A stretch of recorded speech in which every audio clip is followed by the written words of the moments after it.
오늘 말씀은 하나님께서 이집트에서 나오게 된 그 의미와 또한 그 사건을 기록하고 자녀들에게 알려주어라 라는 내용입니다.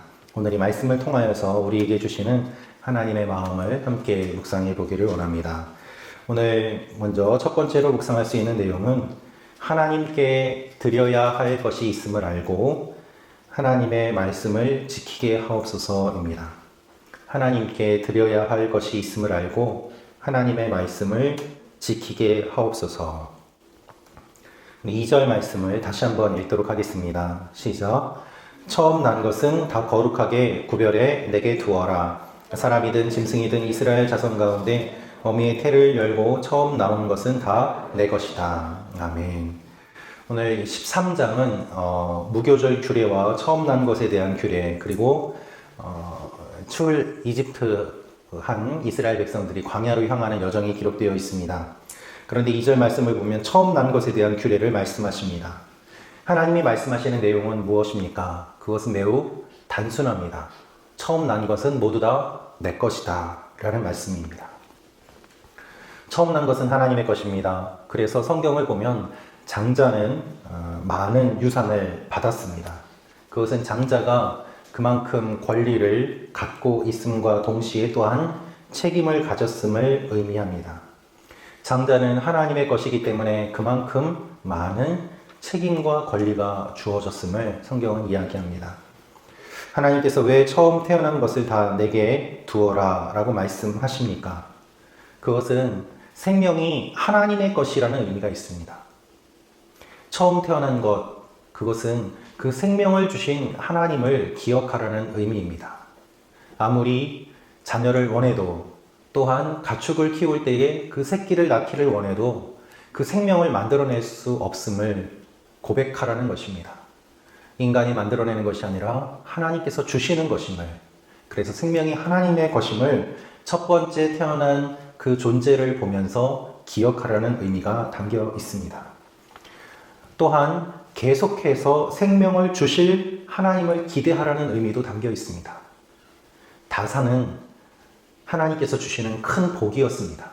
그래서 처음 태어난 이 생명을 보면서 하나님 두 번째, 세 번째, 그 다음의 생명도 주십시오. 계속해서 생육하고 번성하게 하시는 하나님의 은혜를 사모하게 하옵소서라는 그 간절한 마음이 그 마음속에 담겨 있을 수 있도록 다음 생명도 주실 하나님을 기대하고 기도하라는 것입니다. 그래서 처음 난 것은 내 것이다 라는 것은 하나님께 속해 있는 그 생명과 함께 생명을 주시는 하나님이 또 다른 생명을 주실 것을 기억하라는 의미죠. 여러분, 우리 주위에도 첫째 아이는 태어났는데 둘째 아이를 원해도 잘 태어나지 않는 가정들이 있습니다. 불임은 아닙니다. 그러나 그렇게 간절히 원해도 자녀가 태어나지 않는 가정이 있고 또 계속해서 눈물로 그렇게 기도하는 가정들이 있습니다. 자녀를 위해서 기도하는 가정들을 위해서 우리는 기도해야만 합니다. 간절히 자녀가 태어나도록 기도하는 가정들이 우리 주위에 있고, 또한 한 아이는 낳았지만 그 다음 아이를 낳지 못해서 또한 계속해서 기도하는 가정도 있습니다. 저희 가정도 그렇게 오랫동안 기도를 했었습니다. 그래서 이 말씀을 보면서 계속해서 생명을 주시는 하나님을 묵상할 수밖에 없었습니다. 처음 생명도 하나님이 주셨고 계속해서 생명을 주시는 분도 하나님임을 고백하게 되는 것이죠. 여러분, 우리는 이 고백을 해야만 합니다. 특별히 하나님께서는 처음 난 것을 구별해서 드려라 라고 말씀하십니다. 구별하라. 하나님께 속하였음을 기억하라는 것이죠. 여러분, 우리는 하나님께 구별해서 드릴 것이 있습니다. 그것이 자녀임과 동시에 또한 11조임을 주님 말씀하십니다. 하나님은 처음 난 것만 말씀하시는 것이 아니라 사실 너희 자녀는 다 내 것이다 라고 말씀하셔도 그것을 다 구별해서 드리라 말씀하셔도 드릴 말씀이 없습니다. 10분의 1이 아니라 10분의 10을 요구하셔도 다 하나님의 것이기 때문에 우리는 하나님께 드려야만 합니다. 그러나 주님께서는 그 일부를 구별하라고 하심으로 말미암아 우리에게 필요한 것도 공급해 주시고 또한 그 가운데서 이 모든 것이 하나님께서 주셨음을 기억하라고 말씀하고 계십니다. 그러므로 말미암아 하나님과 우리와의 관계가 깊어지고 하나님이 우리의 주님이심을 고백하게 되는 것입니다. 여러분, 우리는 하나님께 드릴 것이 있습니다. 오늘 하루 이 아침에 이 전에 나와서 함께 예배드리며 기도하시는 여러분들은 이미 하나님께 귀한 것을 드리고 계십니다. 계속해서 이러한 삶을 사심으로 말미암아 하나님의 하나님 되심을 인정하고 하나님의 놀라운 일들을 경험하시는 귀한 삶이 되시기를 축원합니다.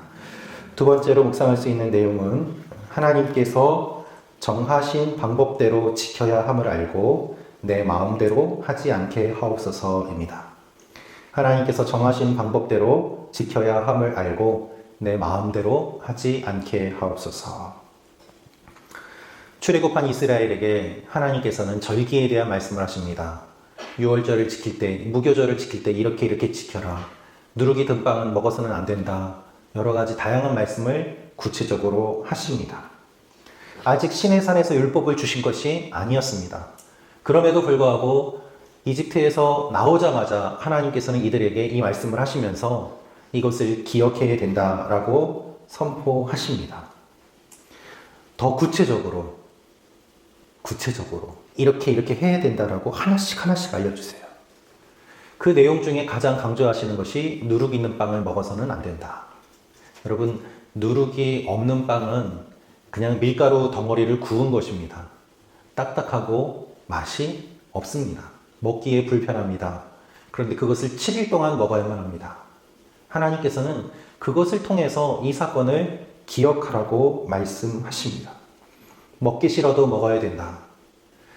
출애굽할 때 급하게 나와야만 했기 때문에 발효할 시간이 없어서 너희가 이렇게 무교병을 먹었던 그 사건을 너희는 계속해서 기억해야 한다. 그래서 여러분, 하나님께서 원하시는 방법대로 지키는 것, 그것이 예배입니다. 우리는 우리 마음대로 하나님께 나아갈 수 없습니다. 우리는 우리 마음대로 예배드릴 수 없습니다. 하나님이 알려주신 대로, 주님이 알려주신 의미를 기억하며 나아가야만 하는 것입니다. 인간의 편의에 따라서 예배가 정해지는 것이 아니라 하나님께서 말씀해 주신 기준에 따라서 예배가 정해지는 것입니다. 하나님께서 예배 받으시기 합당하시기 때문에 하나님의 방법대로 해야 됩니다. 여러분, 우리는 어떻게 해야지 하나님께 나아갈 수 있습니까? 예수 그리스도의 피로 말미암아 나아갈 수 있습니다. 주님의 십자가가 아니면 우리는 나아갈 수 없습니다. 하나님의 은혜가 아니면 나아갈 수 없습니다. 영으로 예배드리지 않으면 나아갈 수 없습니다. 그래서 우리가 예배 드릴 때마다 주님의 십자가를 기억하고 성령의 임재를 사모하며 내 힘과 능력이 아니라 주님의 힘과 능력으로 나아갑니다. 두 손 들고 나아간다고 고백할 때에 하나님께서 우리 예배를 받아주시는 것입니다. 여러분, 예수 그리스도 외에는 구원이 없습니다. 예수님 외에는 하나님께 나아갈 방법이 없습니다. 휘장이 찢어졌습니다. 그것으로 말미암아 나아갈 수 있게 되었습니다. 이것이 하나님의 기준이에요. 그런데 사람들은 이 기준을 싫어합니다. 왜 예수만 믿어야 되느냐? 왜 예수가 기준이냐라고 말이죠. 하나님이 정해주셨기 때문에 예수님이 기준이에요. 그 기준을 우리가 바꿀 수가 없습니다. 여러분, 서울대학교 앞에 가셔서 내가 게임을 잘하는데 왜 입학을 안 시켜주냐 이야기해 보십시오. 사람들이 비웃습니다. 내가 잘생겼는데 왜 입학을 안 시켜주느냐 이야기해 보십시오. 사람들이 비웃습니다. 왜요? 학교에 가는 기준은 게임이 아니거든요. 잘생긴 게 기준이 아니거든요. 무엇이 기준입니까? 학업과 그 학교가 원하는 기준에 맞춰야지 입학할 수 있지 않습니까? 하나님께 나아가는 기준도 역시 마찬가지입니다. 예수 그리스도 외에는 그 기준이 없습니다. 그런데 사람들은 이야기합니다. 왜 예수님만 기준입니까? 착한 일 하면은 가지 않습니까? 이렇게 하면 되지 않습니까? 아니요. 하나님 앞에서 기준을 바르게 알아야만 합니다. 그래서 우리가 아무리 우리 마음대로 준비하고서 하나님 예배 받으십시오 해도 하나님이 받으시는 것이 아니라 가인의 예배가 아니라 아벨의 예배로 주님께서 받으시기에 합당한 예배가 되도록 마음으로 준비하고 나아갈 때 주님이 우리를 받아주십니다. 오늘 하루 우리는 어떠한 모습으로 하나님께 나아가고 있습니까? 우리 한 사람 한 사람이 모든 것을 내려놓고 주님께 온전히 맡길 때 하나님께서 우리를 거룩한 산제물로 받아주실 줄로 믿습니다. 여러분 한 분 한 분 가운데 하나님의 임재하심이 있고 또한 여러분이 하나님께 사모하며 나오는 그 마음을 주님이 받아주셔서 여러분이 드리시는 기도와 예배를 주님께서 기쁘게 받으실 줄로 믿습니다. 세 번째로 묵상할 수 있는 내용은 하나님의 말씀을 항상 가까이 하는 삶을 살게 하옵소서입니다. 하나님의 말씀을 항상 가까이 하는 삶을 살게 하옵소서. 우리 9절, 10절 말씀 같이 읽겠습니다. 시작. 이것을 너희 손에 두고 너희 이마에 붙여 여호와의 율법이 너희 입에 있게 하라. 여호와께서 그 손의 힘으로 너희를 이집트에서 이끌어내셨으니 말이다. 너희는 매년 정해진 때에 이 규례를 지켜야 한다. 하나님께서는 매년 이것을 지켜야 한다라고 말씀하십니다.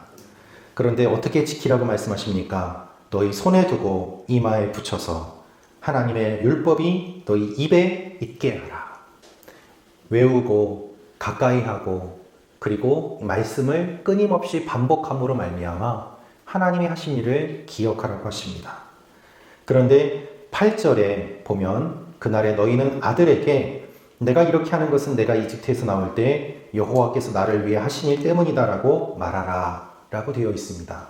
즉 이렇게 누룩 없는 빵을 먹으면서 괴로워하는 자녀들이 왜 이렇게 하냐고 물어볼 때에 무교절을 지키고 또한 유월절을 지키는 그 모습을 보면서 왜 이렇게 하느냐고 물어볼 때에 그 자녀들에게 부모님이 하나님께서 이렇게 하셨기 때문이다라고 가르치라.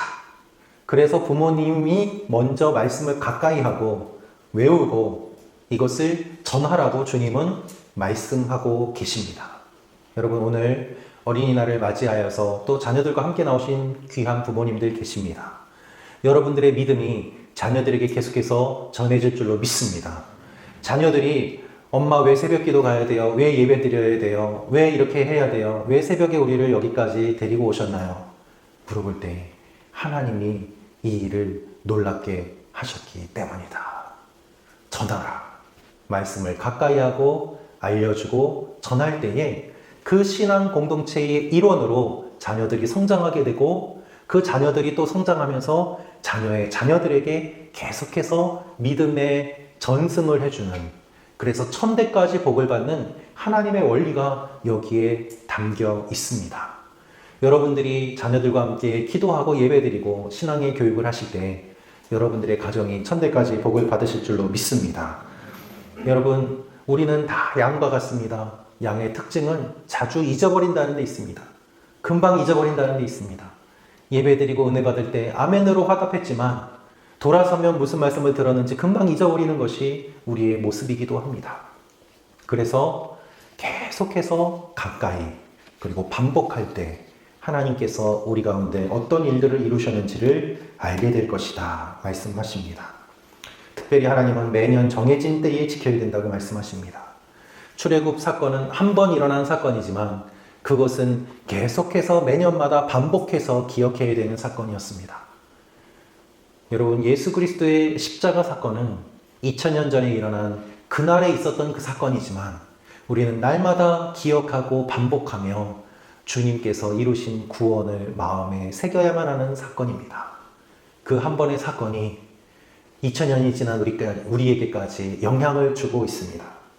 하나님을 기억하고 주님께서 행하신 일들을 기억할 때 앞으로 행하실 주님을 기대하며 그리고 우리 가운데 행하실 주님의 놀라운 일들을 바라보게 됩니다. 우리는 왜 정해진 시간에 이렇게 새벽에 나옵니까? 왜 주일에 예배를 드립니까?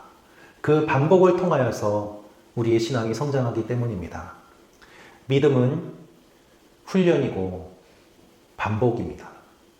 그리고 그 반복된 훈련을 통하여서 우리의 믿음이 더욱더 성장하고 강해집니다. 운동선수들은 공을 잘 치기 위해서 수천 번, 수만 번 같은 동작을 반복합니다. 그럼에도 불구하고 컨디션이 안 좋으면 공을 맞추지 못합니다. 폼이 망가집니다.